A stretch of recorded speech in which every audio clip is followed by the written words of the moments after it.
Good afternoon बच्चों। आवृतबीजी पादपों में जनन और विकास का अगला चैप्टर देखिए। पिछला चैप्टर हमने देखा वर्धी प्रजनन और अलैंगिक प्रजनन के बारे में पढ़ा। लैंगिक प्रजनन की समान जानकारी हो चुका है। इसके पश्चात उच्च वर्गीय पौधों में लैंगिक जनन कैसे होता है इस पर देखेंगे।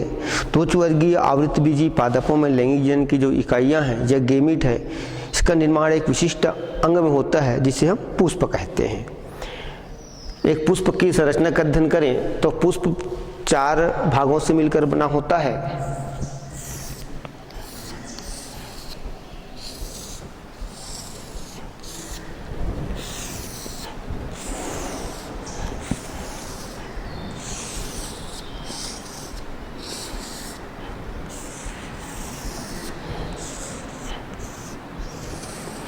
चार भागों से मिलकर बना होता है। इसके पहले भाग को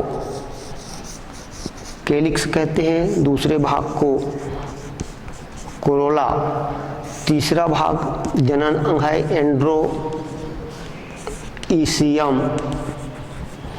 ये नर जनन अंग है, और लास्ट भाग जिसको गाइनोइसियम कहते हैं, ये पुष्प का मादा जनन है। एक विशेष प्रकार की संरचना में स्थित होता है। इस संरचना को पुष्पासन कहते हैं, थैलेमस, और ये एक डंठल के द्वारा तना से जुड़ा होता है। इस डंठल को बोलते हैं पुष्प वृंत, पेडिसिल या पुष्प वृंत के नाम से जानते हैं। कैलिक्स जो है पुष्प में प्रकाश संश्लेषण के साथ साथ पुष्प की सुरक्षा को प्रदान करता है। कोरोला चूंकि रंगीन होने के कारण आकर्षक रंग प्रदान करता है। एंड्रोसियम और गाइनोसियम इसके जनन अंग होते हैं। एक पुष्प की संरचना। अब पुष्प में 2 जनन अंग है, एक एंड्रोसियम दूसरा गाइनोसियम। तो एंड्रोइसियम में ऊपर की ओर जो संरचना है आशय के रूप में होता है, इसे एंथर कहते हैं। बीच में ये एंथर आपस में जुड़े होते हैं तंतु द्वारा, इसे कनेक्टिव जी, और इस तंतु को फिलामेंट या तंतु के नाम से जानते हैं। ये 3 संरचना बना होता है। ठीक उसी प्रकार से गाइनोसियम या कार्पल्स है, इसके 3 भाग होते हैं। इसका फूला हुआ भाग जो पुष्पासन से लगा होता है, इसको ओवरी कहते हैं।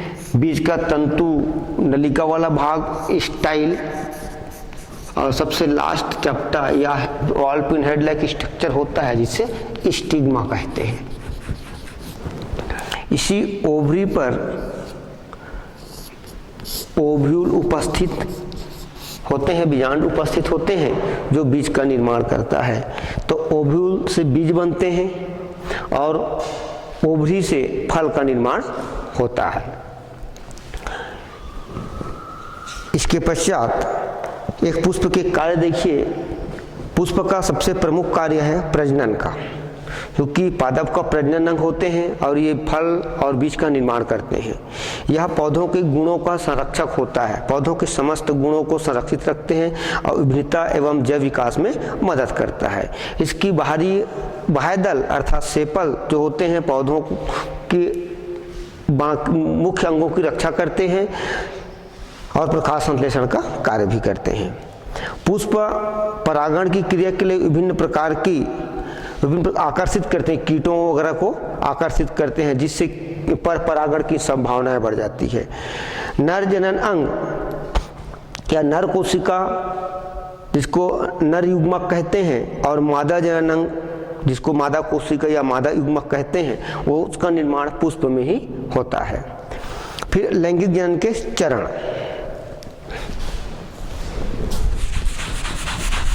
एक पुष्प की संरचना हो गया, इसके बाद इसके चरण की कौन कौन से स्टेप या चरण होते हैं।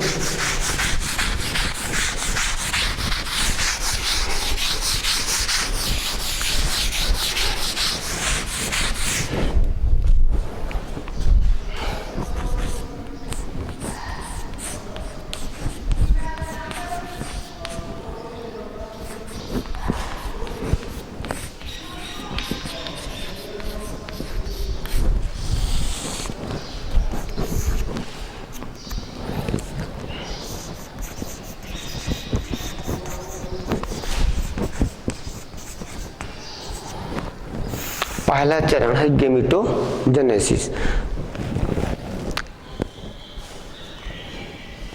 युग्मक निर्माण या गेमेटोजेनेसिस कहते हैं। ये दो प्रकार से होता है गेमेटोजेनेसिस। पहला मेल गेमेटोजेनेसिस, इसमें मेल गेमिट का निर्माण होता है।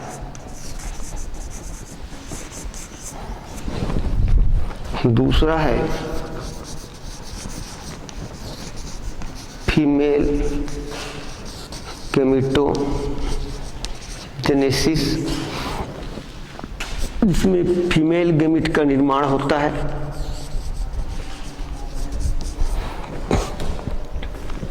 मेल गेमेटोजेनेसिस क्रिया एंड्रोसियम में अर्थात पुंकेसर में होता है, एंथर जिसके अंदर एंथर होते हैं। फीमेल गेमेटोजेनेसिस क्रिया गाइनोसियम में होता है। और जब दोनों गेमिट बन जाते हैं उसके बाद इसका दूसरा प्रोसेस होता है पॉलिनेशन। पॉलिनेशन मतलब परागण। पराग कण का परागकोश से निकलकर स्त्री केसर के स्टिग्मा तक पहुंचने की जो प्रक्रिया होता है उसे परागण कहते हैं। परागण के बाद निषेचन अर्थात फर्टिलाइजेशन, तीसरा प्रक्रिया।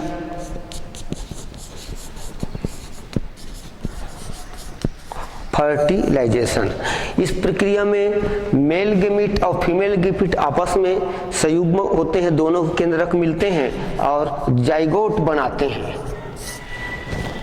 फर्टिलाइजेशन में जाइगोट बनाने की प्रक्रिया होती है और उसके बाद डेवलपमेंट। अब जो जाइगोट बना हुआ है, चौथा प्रक्रिया डेवलपमेंट मतलब विकास।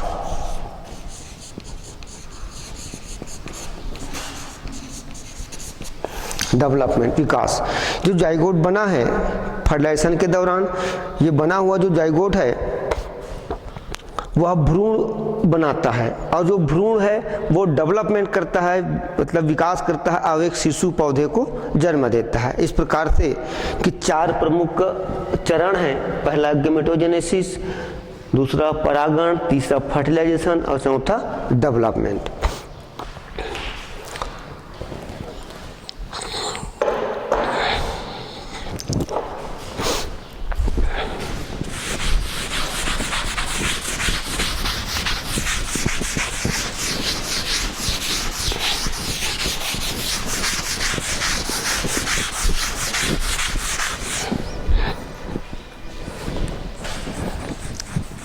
डेवलपमेंट के बाद है मेल गेमिटोफाइट।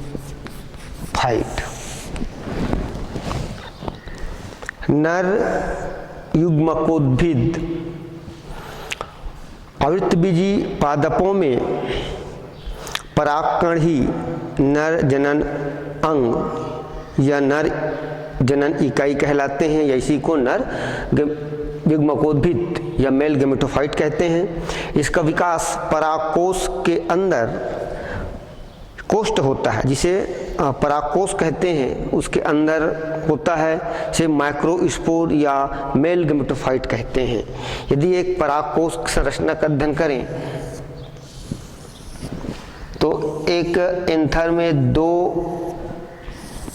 लोब होते हैं और दो लोब के अंदर चार पराग कोष उपस्थित होते हैं। एक एंथर की संरचना है, यदि हम एंथर को सेक्शन कटिंग करके देखें तो उसमें ऐसे दो चेंबर दिखेंगे और दो चेंबर के अंदर चार गोलाकार संरचनाएं होती है, कोष्ठ होती है। इसी कोष्ठ को बोलते हैं पॉलन सेक या पराग कोष। इसी परागकोश के अंदर छोटे छोटे बहुत सारे माइक्रोस्कोपिक संरचनाएं होती है। इसी संरचना को बोलते हैं पॉलन ग्रेन या पराग कण। पॉलन ग्रेन या पराग कण, क्योंकि ये पराग कण ही नर जनन अंग होते हैं। अब एक पराग कोश की संरचना का अध्ययन करें।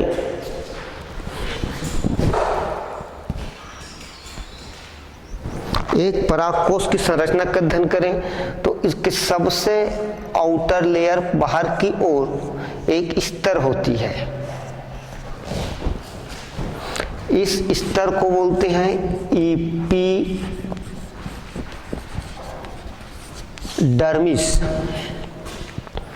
बाह्य त्वचा, बाह्य त्वचा के नीचे एक स्तर होता है कॉलुमनर, स्तंभाकार कोशिकाओं का एक स्तर होता है।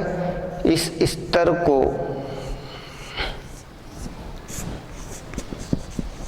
एंडोथीसियम कहते हैं। और एंडोथीसियम की स्तर, इनके जो सक्रिय स्थान होता है यहाँ पर थोड़ा पतला होता है, इसे स्टामियम के नाम से जानते हैं। यही स्टामियम का स्फुटन होता है, अब परागकण इसी जगह से बाहर निकलता है। इसके नीचे एक और स्तर होता है फनवत कोशिका। इस स्तर को टेपेटम कहते हैं। यह टेपेटम स्तर जो है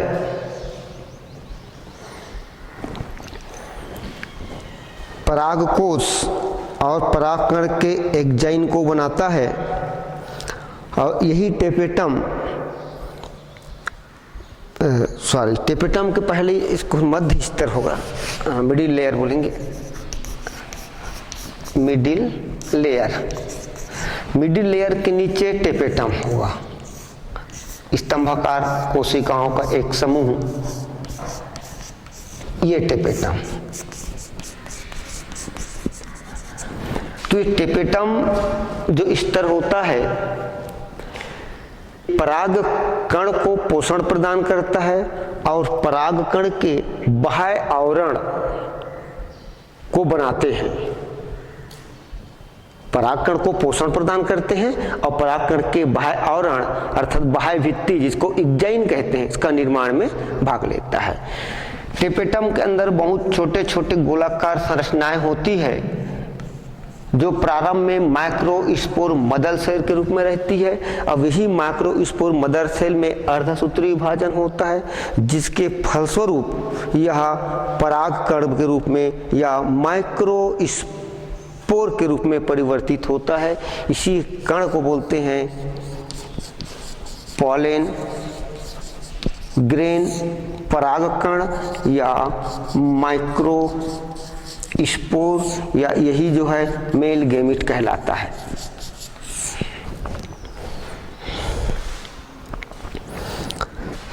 नेक्स्ट टॉपिक है डेवलपमेंट ऑफ पॉलन सेक या माइक्रोस्पोरोजेनेसिस। ये तो एक संरचना हुआ। अब ये माइक्रोस्पोरोजेनेसिस का मतलब होता है इस पराग कोश कैसे बनता है ना। पराग कोश की बनने की जो प्रक्रिया है इसको देखते हैं।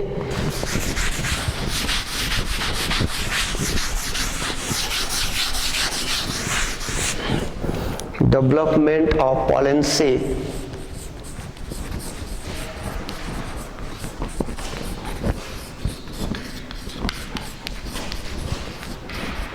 पॉलन सेक पराग कोश की बनने की प्रक्रिया।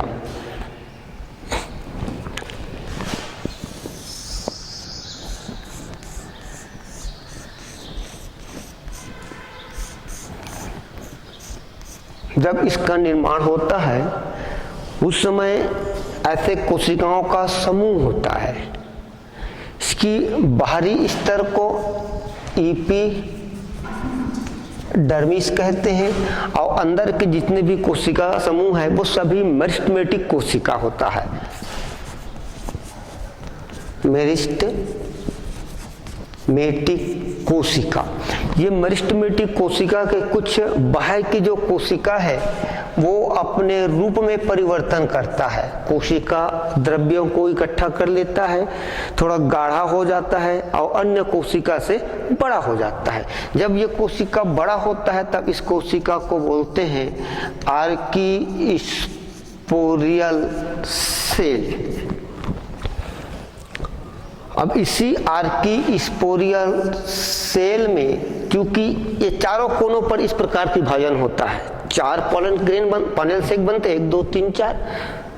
हम एक कोने को लेकर चलेंगे तो इसमें जो चारों कोनों पर होता है, तो एक कोने को आप देखें तो सबसे बाहरी स्तर एपिडर्मिस, और ये जो आर्की स्पोरियल जो सेल है, ये इसमें परिणत विभाजन पेरिक्लाइनल डिवीजन होता है, जिसके फलस्वरूप ये 2 कोशिका बनाते हैं, जिसके बाहर की कोशिका को प्राइमरी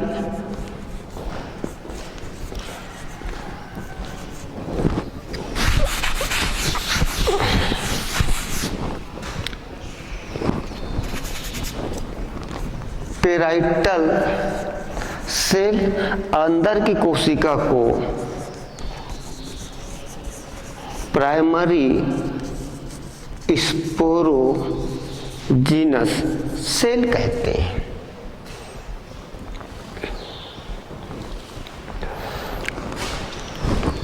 अब ये प्राइमरी पेराइटल सेल में 2 से 3 बार विभाजन होता है और 2 से 5 स्तरीय भित्ति बनाते हैं। भित्ति मतलब वाल बनाते हैं, जिसके बाहरी भित्ति एंडोथीसियम, उसके बाद मिडिल लेयर और टेपेटम का निर्माण करते हैं।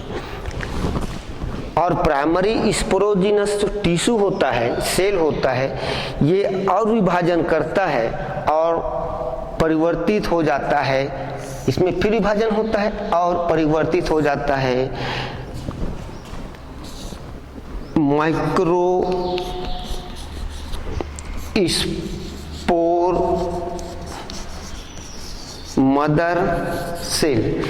ये जितने कोशिका हैं उनको माइक्रोस्पोर मदर सेल कहेंगे।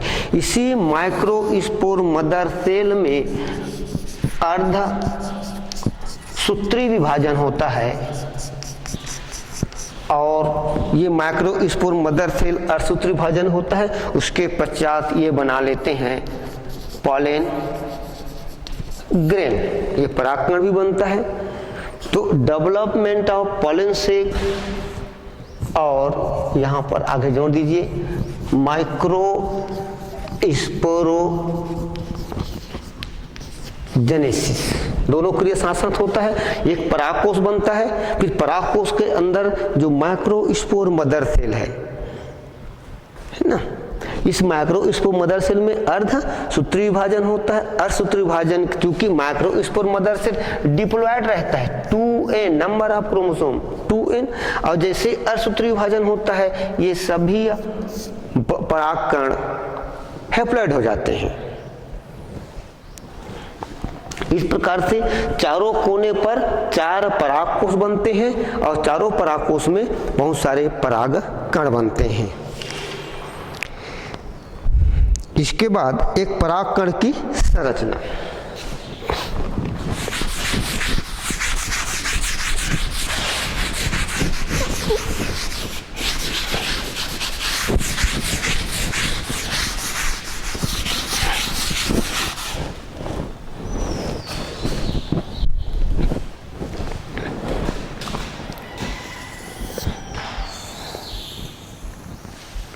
परागकण दिखने में तो गोलाकार या ओवल शेप होंगे, अत्यंत सूक्ष्म होते हैं। इनके बाहर की ओर का जो भित्ति होता है थोड़ा से मोटी भित्ति वाली होती है, और इस मोटी भित्ति को एक्जाइन कहते हैं। टेपेटम के द्वारा एक्जाइन का निर्माण होता है, यह ऐसा बाहरी भित्ति को एक्जाइन। एक्जाइन जो भित्ति है ये कटीले होते हैं, ऐसे कांटे उभार वाला, इसको स्पाइनी बोलते हैं, कटीले होते हैं। इसके अंदर का भित्ति को इंटाइन, और इंटाइन जो है वो स्मूथ होता है, चिकना।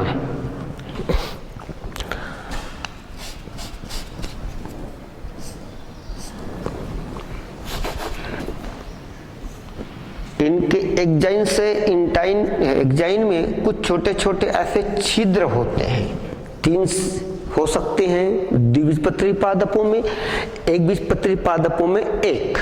ये छिद्र को जर्म पोर,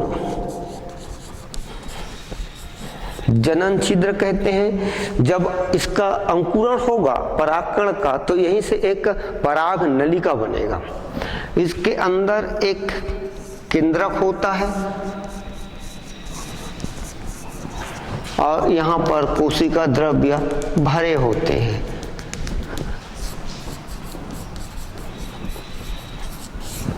एक्जाइन जो होता है ये क्यूटिन का बना होता है और इस इंटाइन जो है ये सेलुलोज का बना होता है। अगर हम इनकी अध्ययन करें देखें, ये क्यूटिन का बना होता है एक्जाइन और इंटाइन सेलुलोज का बना होता है।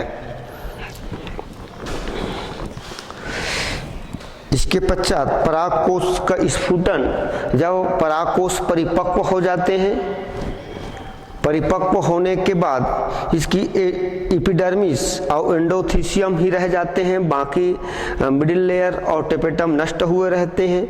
इसमें लॉन्गिट्यूडनल स्लिट, दरारें बनती है, लंबवत दरारें बनती है, जिससे स्टोमियम पर दबाव पड़ता है और परागकोश फूटते हैं। जब परागकोश फूटते हैं यहाँ से, क्योंकि ये सब नष्ट हो चुका है उसमें, है ना। अब परागकोश जब फूटते हैं तो ये परागकण बाहर निकलते हैं, बहुत सारे परागकण, और विभिन्न माध्यमों से फिर ये स्टिग्मा तक पहुंच, इनमें पॉलिनेशन की प्रक्रिया होती है। तो इस प्रकार से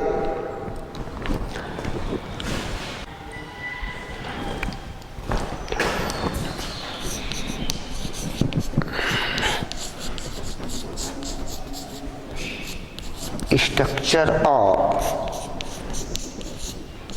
पॉलन ग्रेन, परागकण की संरचना। फिर मेल गेमेटोफाइट का डेवलपमेंट होगा, विकास होगा।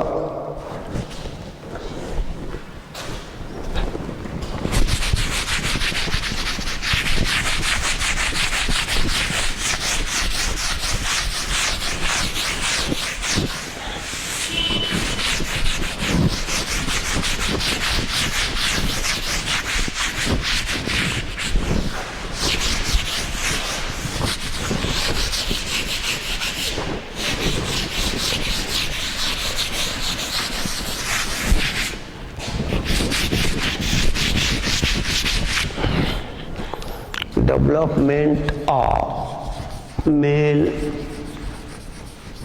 गेमेटोफाइट या परागकण का अंकुरण। परागकणों का अंकुरण उनके परागकोष्ठों या माइक्रोस्पोरेंजियम से स्वतंत्र होने के पूर्व ही प्रारंभ हो जाता है। विभाजन के पूर्व परागकण कोशिका का, एक परागकण कोशिका होता है, उसका केंद्रक परागकण की भित्ति के समीप आकर समसूत्री विभाजन की सहायता से 2 केंद्रक, यहाँ पर अभी हमने देखा कि जो परागकण उसमें कितने केंद्रक है, 1 केंद्रक, तो इस केंद्रक में समसूत्री विभाजन होता है और 2 केंद्रक बनते हैं। एक बड़ा केंद्रक रहता है, एक छोटा केंद्रक। जो बड़ा केंद्रक होता है इसे वेजिटेटिव सेल, और जो छोटा केंद्रक होता है इसे जनरेटिव न्यूक्लियाई,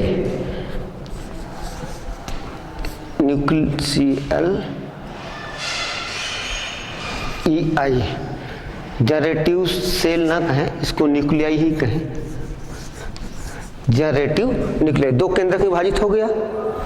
अब इस विभाजन के बाद एक और चित्र बना देते हैं।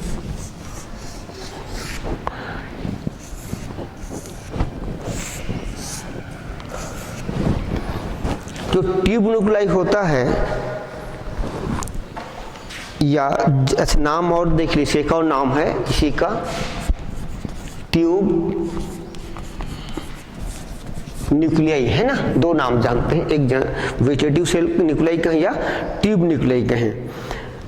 कुछ समय पश्चात ट्यूब न्यूक्लियाई थोड़ा और बड़ा हो जाता है, ये थोड़ा से और बड़ा होगा,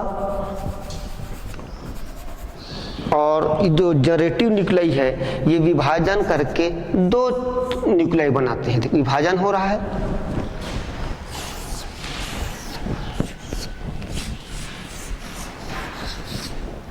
एक बड़ा ट्यूब न्यूक्लियाई और ये दो छोटे, दो ठो बन गया है ना, इसको बोलते हैं मेल गेमिट। अब इसका नाम थोड़ा, अब जनरेटिव न्यूक्लियाई विभाजन करके दो भागों में बंट गया, तो दोनों भागों का क्या नाम हो गया, मेल गेमिट। जब ये मेल गेमिट बनता है तो यहाँ पर एक नली निकलता है, यहीं पर निकाल देता हूं। ये जो नली होता है इसको पराग नलिका कहते हैं या अंकुरण नलिका, पॉलन ट्यूब। और पॉलन ट्यूब जब बनता है तो ट्यूब न्यूक्लियाई इसके अग्रभाग की ओर आ जाते हैं, ट्यूब न्यूक्लियाई, और पीछे की ओर दो कोशिका रहते हैं जिन्हें मेल गेमिट। देखिए मेल गेमिट पीछे और सबसे आगे ट्यूब न्यूक्लियाई आ गए और यहां से हट गया। अब ये कब तक वृद्धि करता है, ये क्रिया हो कहां रहा है, एक पुष्प के परागण के पश्चात ये जो स्टिग्मा होता है, अब स्टिग्मा की प्रकृति कैसे रहता है, या तो बाइफिड होगा या कैपिटाट, इसी जगह पर परागकण गिरते हैं किसी पुष्प से दूसरे पुष्प या उसी पुष्प, और ये परागकण ये अंकुरण नलिका निकालते हैं। ये वही पॉलन ट्यूब है जो यहाँ पर बना हुआ है। और ये कब तक कितना बढ़ेगा, जितनी बड़ी इस फीमेल फ्लावर की स्टाइल की संरचना है, स्टाइल मतलब वर्तिका, वर्तिका जितना बड़ा है उतने बड़े पराग नलिका बनते हैं। और पराग नलिका बनने के बाद कुछ समय पश्चात ट्यूब न्यूक्लियाई नष्ट हो जाते हैं, ट्यूब न्यूक्लियाई नष्ट हो जाते हैं। और नष्ट क्यों होते हैं, क्योंकि ट्यूब न्यूक्लियाई नष्ट होके ये जो मेल गेमिट है इसको पोषण प्रदान करते हैं, इसलिए ट्यूब न्यूक्लियाई नष्ट हो जाता है। इसके बाद अगला जो प्रक्रिया होगा वो फर्टिलाइजेशन के होगा। अब नेक्स्ट टॉपिक देखिए, स्त्री केसर की संरचना या मादक युग्मक जनन।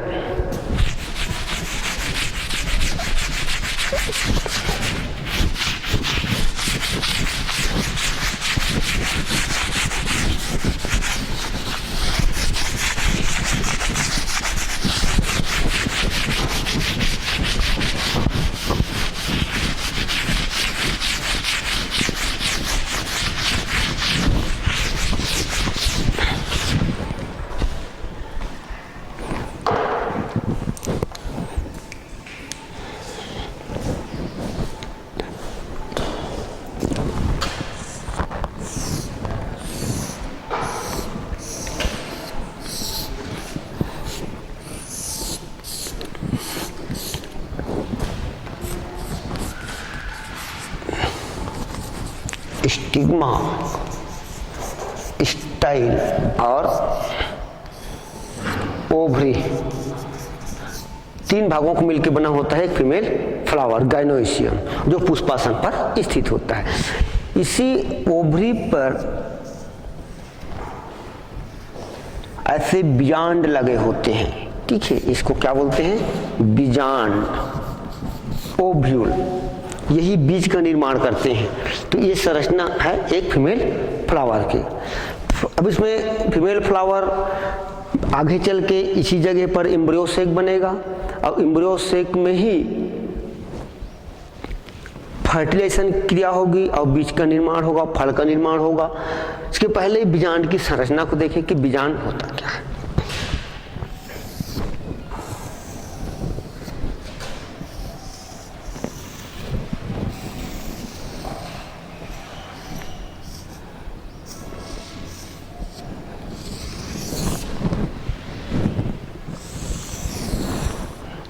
ये एक बीजांड की संरचना, आर्थोट्रोपस ओव्यूल। ये एक वृंत के द्वारा ये भाग है ओव्यूल, ध्यान देंगे ये तो यहाँ पर अलग बना है। तो ओव्यूल का वृंत ओवरी वाल से जुड़ा होता है, इसे फ्यूनिकल कहते हैं या फ्यूनिकुलम कहलाता है या वृंत कहलाता है, जो ओवरी की भित्ति जुड़ा होता है। यह वृंत ओव्यूल के काय से जुड़ा होता है, जिस भाग से उस जगह को बोलते हैं हाइलम। इसके अंदर एक कोशिकीय संरचना होता है, इस कोशिकीय संरचना को बोलते हैं न्यूसेलस। इसी न्यूसेलस के अंदर एक कोश होता है, इस कोश को बोलते हैं एम्ब्रियोसेक। इसके चारों ओर एक आवरण होता है, ये आवरण एक परत के या दो परत के हो सकते हैं,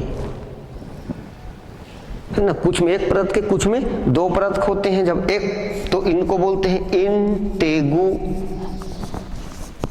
या ध्यावरण। ये एम्ब्रियोसेक है, इसमें इस प्रकार से कोशिका अरेंजमेंट हो रहते हैं। ये बीच के बड़े कोशिका एग सेल अंड कोशिका, इसके किनारे के दो कोशिका सिनर्जिड सेल कहलाता है। ये खाली जगह होता है, जब इंटेगुमेंट आपस में नहीं जुड़ता, गैप बनाता है, इस जगह को बोलते हैं माइक्रोपाइल। इसके जस्ट ऊपर वाले भाग को बोलते हैं चलाजा रीजन। बीच वाले जो केंद्रक होता है इसको पोलर न्यूक्लियाई, और ऊपर के तीन कोशिका रहता है उसे एंटीपोडल सेल कहते हैं। और इसमें पूरा कोशिका भरा होता है ऐसे। ये एक आर्थोट्रोपस या एनाट्रोपस जो भी ओव्यूल है, इस प्रकार से संरचना बनाते हैं। एक ओव्यूल की संरचना, इसके अंदर एम्ब्रियोसेक होता है। तभी हमने देखा उस वर्गीय पौधों में लैंगिक जनन, इसमें मेल गैमीट का डेवलपमेंट और फीमेल गैमीट का डेवलपमेंट कंटिन्यू जारी है। धन्यवाद।